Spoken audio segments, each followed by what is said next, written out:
Does Kier Starmer actually not care about the Muslims? He only wants their vote.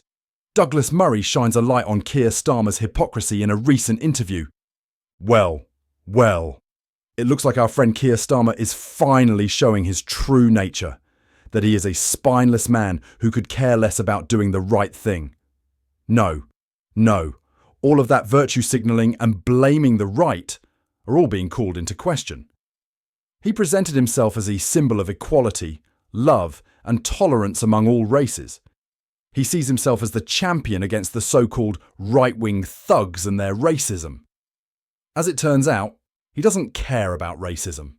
As long as he gets all the votes, that particular group of ethnicity can never do wrong. This blatant display of double standard is both hilarious and sad, and really showed his true colour. Keir Starmer is now under a lot of heat as many accused him of pandering to the Islamic community. Critics claim that he prioritises addressing and criticising Islamophobia, even though there have been anti-Semitism sentiments coming from that very same community that claims to be a victim of hate. It is clear that Starmer is trying to curry favour with the Muslim communities, potentially at the expense of confronting anti-Semitism with equal commitment. To Starmer, it is never about addressing hate and racism. It is all about looking good to a certain interest group. Try as he might, he is not the virtuous political figure that he claims to be. Many believe that any form of discrimination should be handled with the same level of vigour. If a Muslim mob shouting Allahu Akbar and shouting about the dirty pigs and rats in the Jewish neighborhood, if anyone criticizes that, is it Islamophobic or not? Is it possible to call out Islamic anti-Semitism? Or would it be Islamophobic?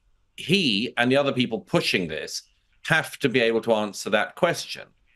In a recent interview we just showed you, Douglas Murray raised an interesting question. If a Muslim is caught shouting Allah Akbar and other anti-Semitism about the pigs and rats in the Jewish neighbourhood, and someone calls them out on it, is it Islamophobic? There have been countless marches since October that have defiled the streets at the centre of London since October. These marches were led by mainly Muslims, and they said many racist obscenities. If you were to point out that they were being hateful, and that was unacceptable, then you would 100% be labelled as Islamophobic.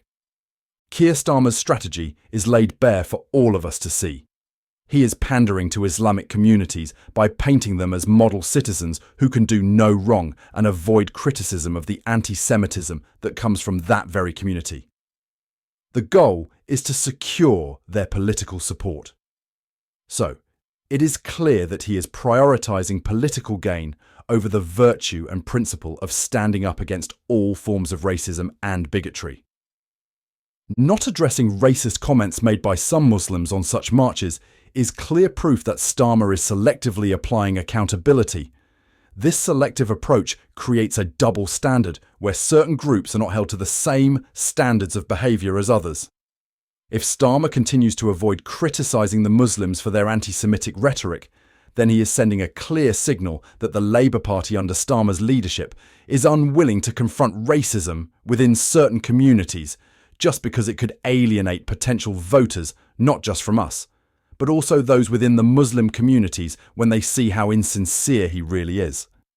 Instead of doing the right and difficult thing and addressing racism equally, there is a risk of eroding social cohesion.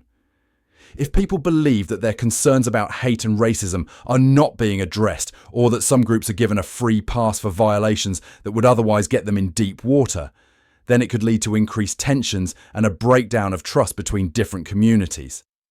It is ironic to see how Starmer thinks that the public would believe that he is unifying all communities by being a symbol of acceptance. What ends up happening is that thanks to his selective enforcement and double standards, he ends up doing the exact opposite. His current approach can have long-term consequences if he continues to ignore racist rhetoric from the Muslims. It may embolden other communities to express similar views, which spark tensions and can result in more frequent and more intense conflicts within and between different groups. Keir Starmer's leadership could be called into question if he is seen as ignoring or downplaying racist behaviour from the Muslims. He already lost support from the right, and those who find themselves in the middle of the political spectrum are now seeing what a hypocrite he really is. He could also lose support from those who believe that all forms of racism need to be confronted. But that is not the end of the problem.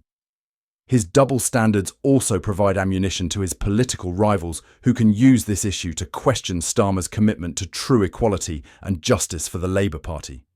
And the Labour Party can also get in trouble just through association with Starmer.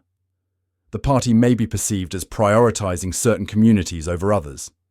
Therefore, they could be losing a large portion of support at the polls.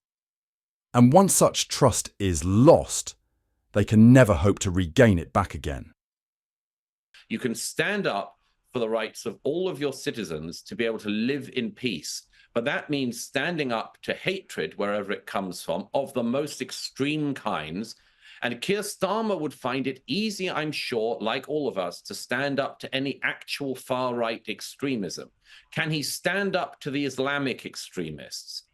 Douglas Murray's criticism of Islamic anti-Semitism and the labelling of such criticism under the Labour Party as Islamophobic is a contentious issue.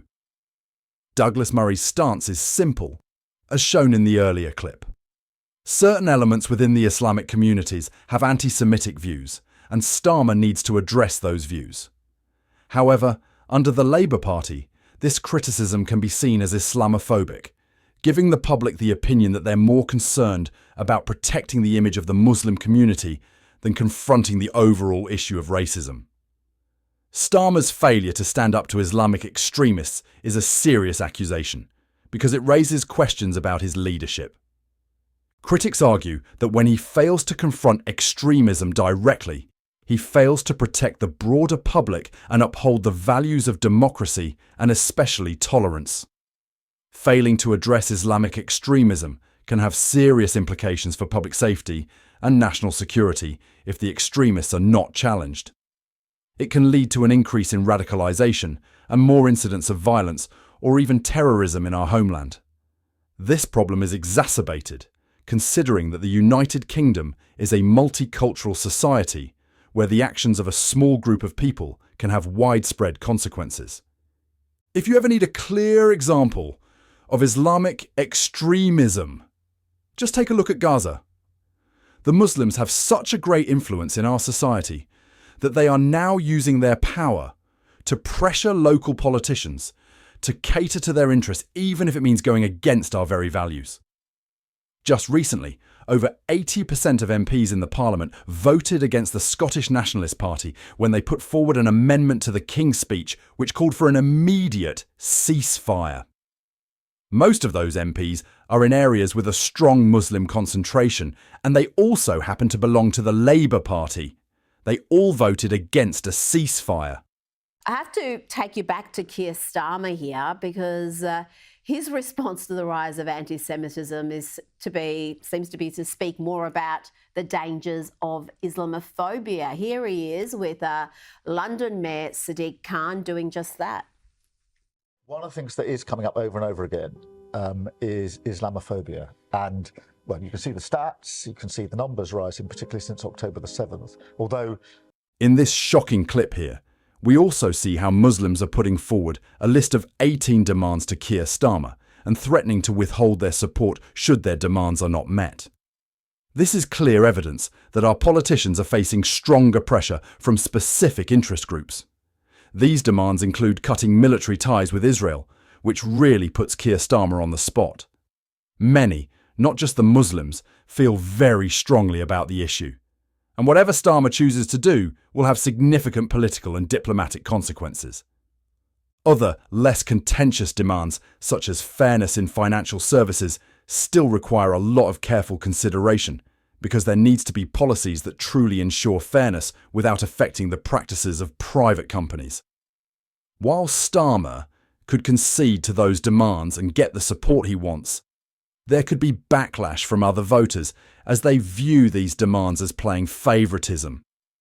If that is the case, then people will question his ability to govern and make decisions independently and impartially in the best interest of all UK citizens, us.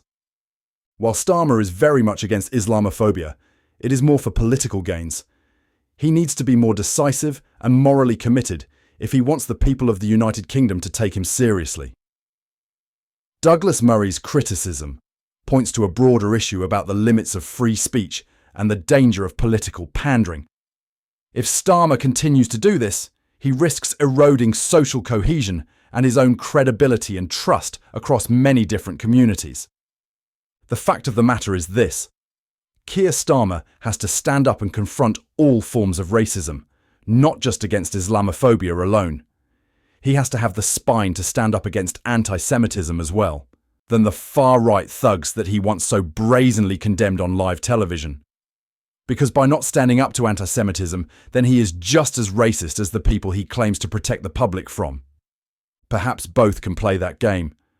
While the Muslims possess a fair chunk of the poll, they are still a minority.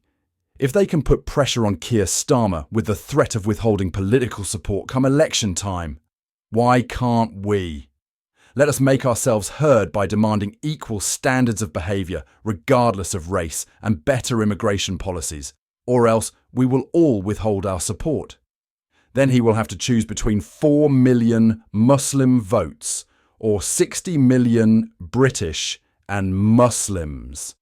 And that is all I have for you today. Please like and share this video with your friends and family so that they are aware of Keir Starmer's hypocrisy, and let that help them make an informed decision when it is time to vote. Subscribe to our channel to stay on top of recent developments. See you next time.